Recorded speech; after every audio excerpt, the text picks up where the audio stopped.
រឿងឆ្កែចចកកាលពីព្រៃនាយមានឆ្កែចចកធំមួយដល់ខែលំហែវាដើររកត្រពាំងបឹងបួដែលរីងទឹកដើម្បីចាប់ត្រីស៊ី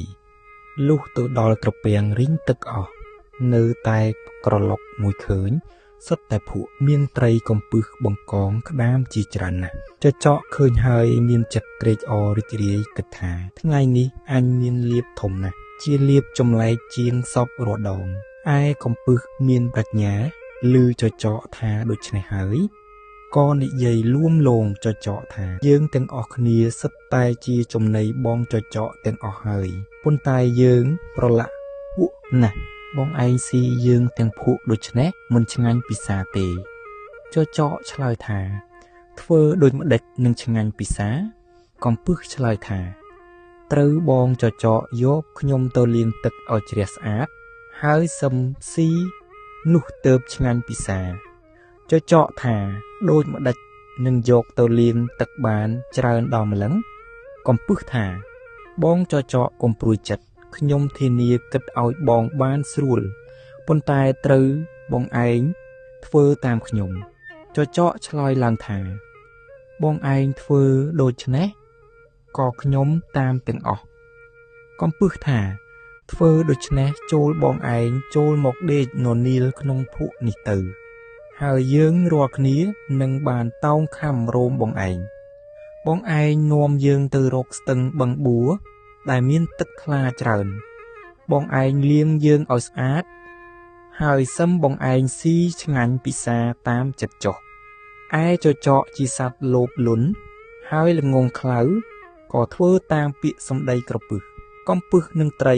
ក៏បបួលគ្នាតោងរោមចចកទៅលុះទៅដល់បឹងមួយធំវែងមានទឹកថ្លាល្អចចកដើរទៅក្នុងទឹកអស់ត្រីកំពឹសលោតទៅក្នុងទឹកហើយប្រាប់ថា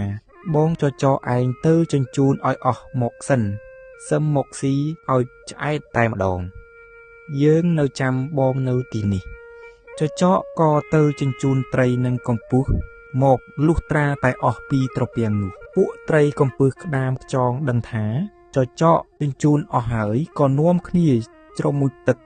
ទៅបាតអស់បាត់ទៅហើយចចកដឹងថាកំពឹសបញ្ឆោតដូច្នេះហើយក៏ខឹងខ្លាំងណាស់ដើរទៅបបួលអស់សត្វធំតូចដំរីរមាសគ្រប់ភាសាសត្វនិងពស់ថ្លាន់ពស់ធំពស់តូចទាំងសត្វហើរគ្មានសេះសល់អ្វីបន្តិចសោះបបួលគ្នាមកបាចទឹកបឹងនោះឲ្យរីងនិងបានចាប់ត្រីក្នុងបឹងនោះស៊ីឲ្យអស់បានឲ្យពស់ថ្លាន់ធ្វើជាដំណប់ធ្វើសត្វឯទៀតក៏បបួលគ្នាបាចសត្វក្នុងបឹងនោះដឹងថាចចកបបួលគ្នាបាចទឹកឲ្យរីងទាំងបឹងភ័យណាស់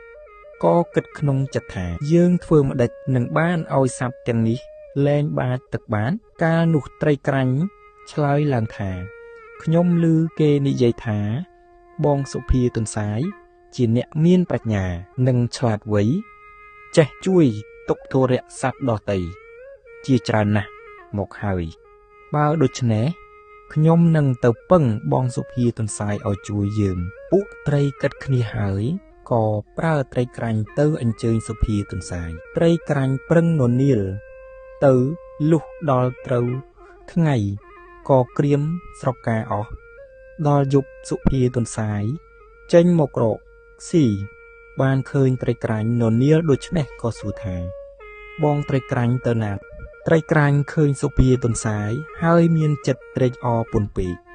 និយាយអង្វរថាបងសុភាទន្សាយអាណិតខ្ញុំផងត្បិតត្រីទាំងអស់ក្នុងបឹងគេប្រើឲ្យខ្ញុំមកឲ្យអញ្ជើញបងសុភាទន្សាយទៅត្បិតឮទាំងសត្វទាំងមនុស្សនិយាយថាបងជាអ្នកមានប្រាជ្ញាចេះកាត់ក្តីដោះទុក្ខបានអ្នកណាកើតទុក្ខបងតែងតែទៅជួយដោះស្រាយគេមិនខានឥឡូវមានដំរីក្របីគោរមាសរមាំងប្រើសក្តាន់ជ្រូកព្រៃជ្រូកពស់ធំពស់តូចទាំងសត្វនិងសត្វផ្សេងទៀតជាច្រើនបានបបួលគ្នាមកបាចទឹកបឹងឲ្យរីងនិងបានចាប់ត្រីទាំងអស់ស៊ីជាចំណីឲ្យអស់ពីបឹងនោះឯងបើដូច្នេះបងសុភាទន្សាយអាណិតជួយដោះទុក្ខអស់បងប្អូនខ្ញុំផង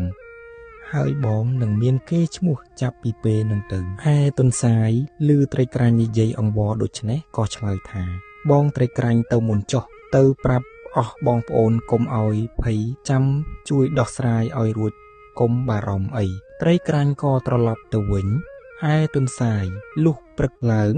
បានទៅមាត់បឹងហើយឃើញអស់សត្វកំពុងបាចទឹកក៏យកស្លឹកឈើដែលមាននឹងកៅស៊ីធ្លុះធ្លាយមកធ្វើជាសម្បុត្រ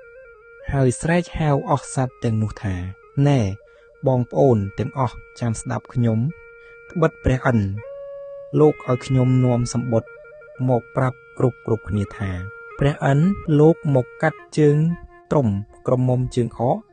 កាត់ក្បាលឆ្កែចចកដកភ្លុកដំរីសអស់សត្វឮថាសម្បុត្រព្រះឥន្ទដូច្នេះក៏មានការភ័យខ្លាំងណាស់អើលបោលជន់គ្នាពាន់លើដំរីក្របីរមាស់រមាំងស្ទុះបោលទៅជន់លើពោះថ្លាន់ជាទំនប់ដាច់ខ្លួនជា2ជា3កំណាត់ធ្លីទំនប់លិចទឹកស្លាប់ទាំងអស់ទៅសត្វទាំងនោះក៏ទៅជាចំណីត្រីវិញតាំងពីថ្ងៃនោះមកសត្វទាំងពួងកោតខ្លាចប្រាជ្ញាសត្វទុនសាយណាស់ទុកសុភាទុនសាយជាគ្រូអាចារ្យទាំងអស់តែរឿងរបស់យើងបាននិទានចប់ជួបគ្នានៅវីដេអូក្រោយបន្តទៀតសូមអរគុណ